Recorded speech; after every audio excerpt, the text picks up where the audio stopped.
So namely, we emphasize how and why religious beliefs and practices and communities seem to yield benefits in personal life, in marriage, and in parenting among our sample of highly religious Catholic and Orthodox Christian families.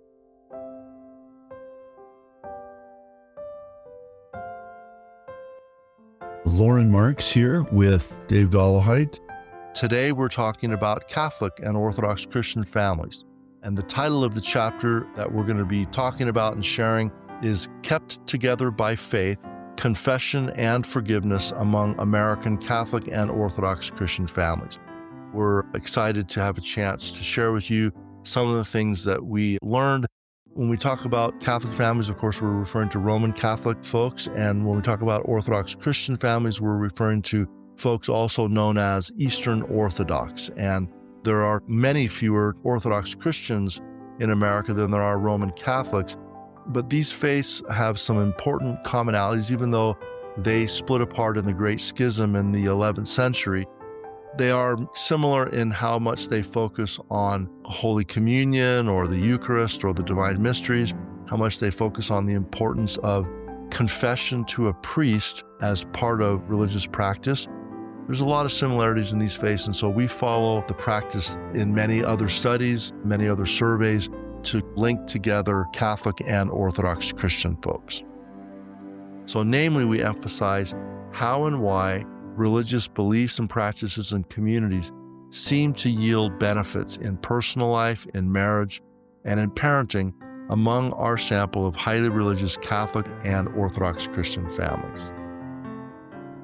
In terms of how we went about gathering the data for this particular study, we conducted in-depth interviews of about 2 to 2.5 hours each in the homes of 21 Catholic and Orthodox Christian families, a total of 47 individuals.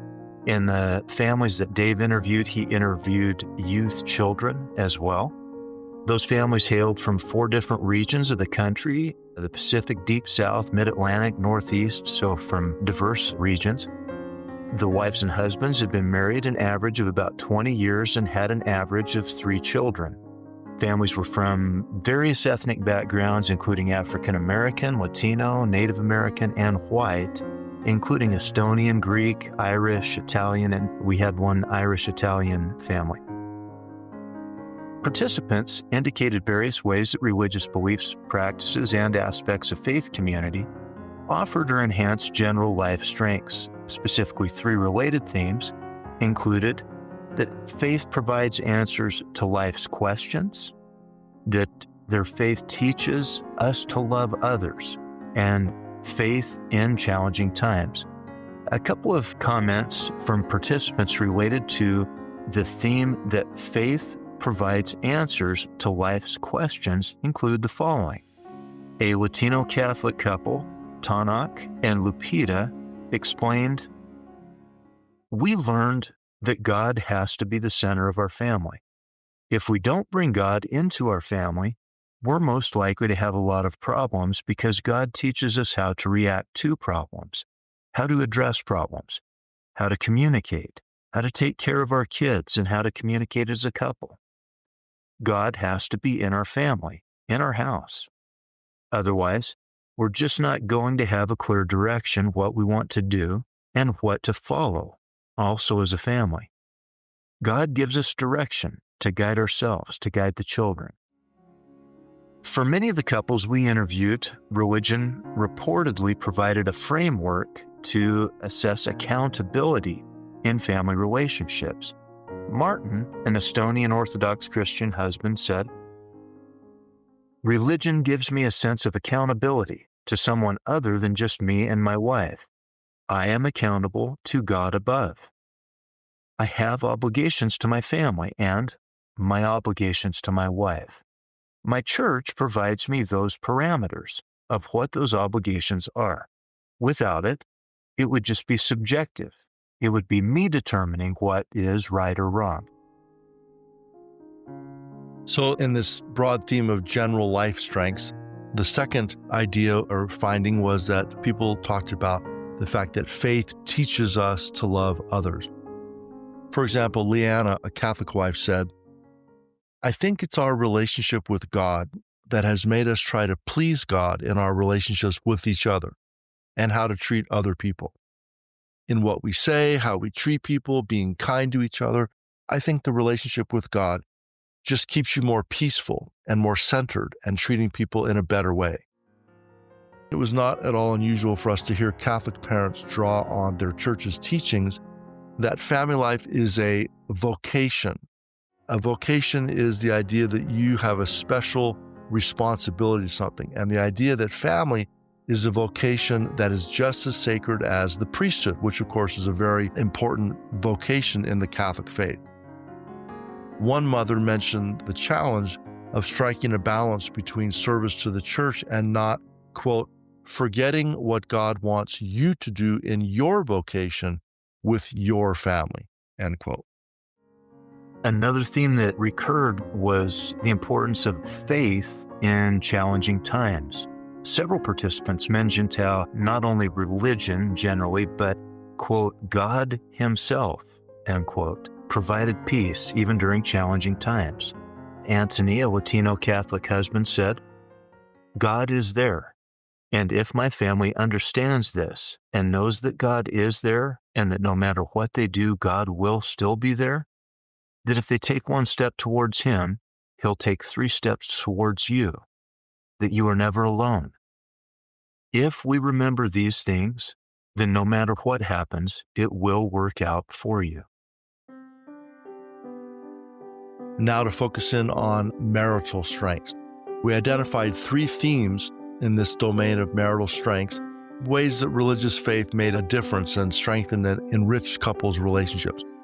The first one is that religion promotes marital unity. The second, that prayer helps people to avoid or resolve conflict. And the third, that faith encourages forgiveness. So in that first theme, that religion promotes marital unity, a Catholic wife named Karen said, God is present in our marriage and keeps us together when you want to walk away. It helps bind you together.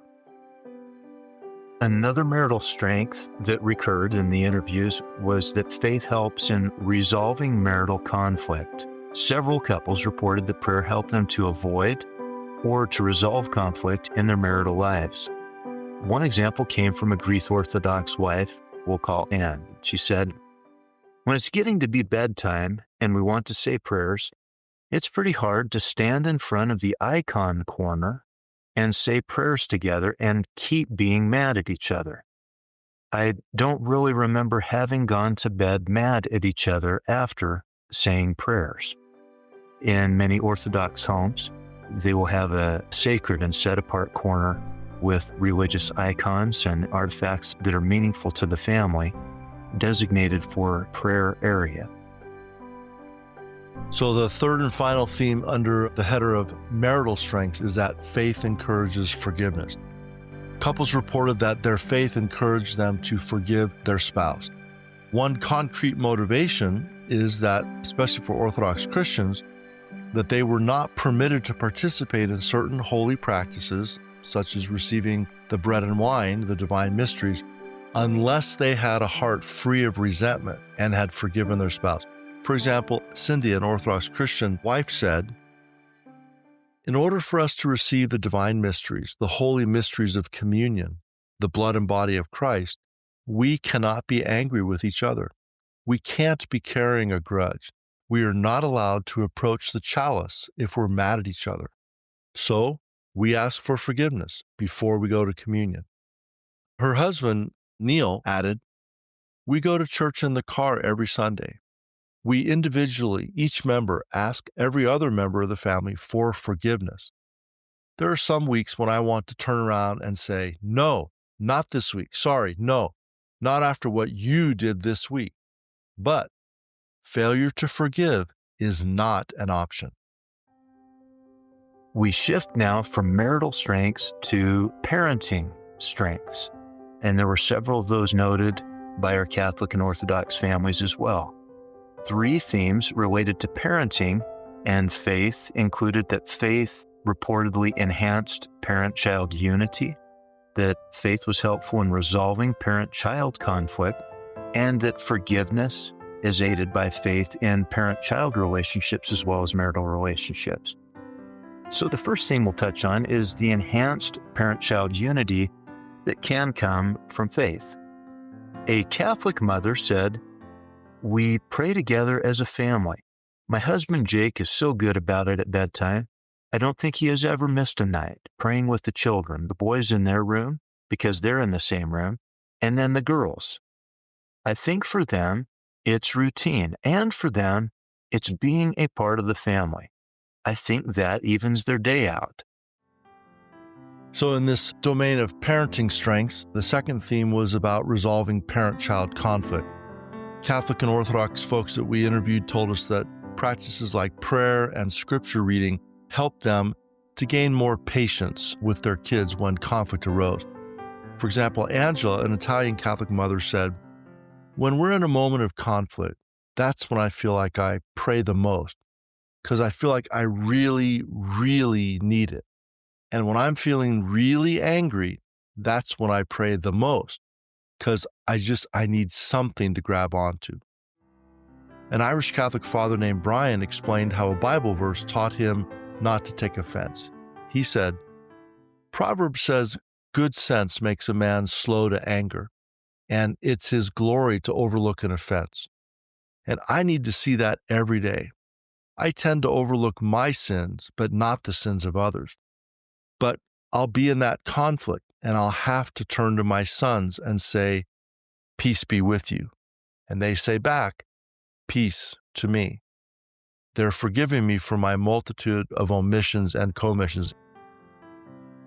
The overriding theme of forgiveness that was mentioned in connection with marriage resurfaced as the parents we interviewed talked about their parent-child relationships. And forgiveness does appear to be a major component in doing that for many of the families that we interviewed. As parents and children focused on the practices, the habits, the teachings of their faith tradition, they reported that they were reminded of the importance of forgiving others, even when it was difficult to do so, as Dave was just mentioning. One Orthodox Christian mother said, "We have to forgive each other, and we always ask for forgiveness." Similarly, a parent of adolescents noted that conflict is inevitable, but added that, quote, "To help avoid or reduce conflict, we use unceasing prayer, frequent forgiveness, and confession. Kids and parents together, talking about what we did wrong. Praying constantly makes you think before you speak. We do forgiveness and confession every week. All those things, you put it all together, and I think that is what makes the package in keeping God central." Ultimately, the picture painted in these 21 qualitative family interviews reveals that many of the exemplary Catholics and Orthodox Christians that we've interviewed, that they enjoyed harmonious marriages, enjoyable interaction with their children, and interactions with others outside their families to the extent that their religious faith serves as a guide for their day-to-day living. And for many of these families, religion was reportedly not just an important part of their life, it was at the center. Kept together by faith, confession and forgiveness among American Catholic and Orthodox Christian families.